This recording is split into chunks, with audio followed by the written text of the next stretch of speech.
চট্টগ্রামের চন্দনাইশে শুক্লম্বর দিঘি নামে একটা জলাশয় আছে। লোকে বলে এর জলের নাকি অলৌকিক ক্ষমতা আছে।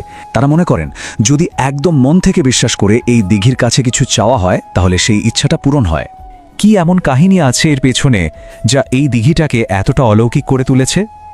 চলুন আজ আমরা সেই গল্পটাই খুঁজে বের করি। গল্পটা শুরু হচ্ছে শুক্লাম্বর ভট্টাচার্য নামে এক সাধকের হাত ধরে। সময়টা প্রায় 700 বছর আগের। ভারতের নবদ্বীপ থেকে তিনি এলেন আর শঙ্খ নদীর তীরে নিজের সাধনা শুরু করলেন। তো সাধনার সুবিধার জন্যই তিনি একটা দিঘি কাটলেন আর তার পাড়ে লাগালেন একটা অশ্বত্থ গাছ।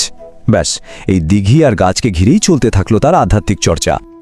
শ্রাবণ মাসের এক ভোরবেলা, চারদিকে ঝুম বৃষ্টি।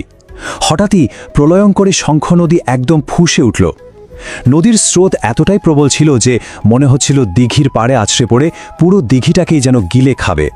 এটা দেখে সাধক শুক্লাম্বর কিন্তু বেশ চিন্তায় পড়ে গেলেন। কারণটা হলো নদীর জলে একটা মৃত গরু ভেসে আসছিল। তিনি বুঝলেন, সর্বনাশ, এই অপবিত্র জল যদি দিঘিতে ঢোকে তাহলে তো এর সব পবিত্রতাই নষ্ট হয়ে যাবে। কথিত আছে সাধক তখন আর দেরি করলেন না। ধ্যান থেকে উঠে নিজের ইষ্ট দেবতাকে স্মরণ করলেন আর হাতের কমণ্ডলু থেকে কিছুটা জল নিয়ে ছিটিয়ে দিলেন ওই মৃত গরুটার ওপর।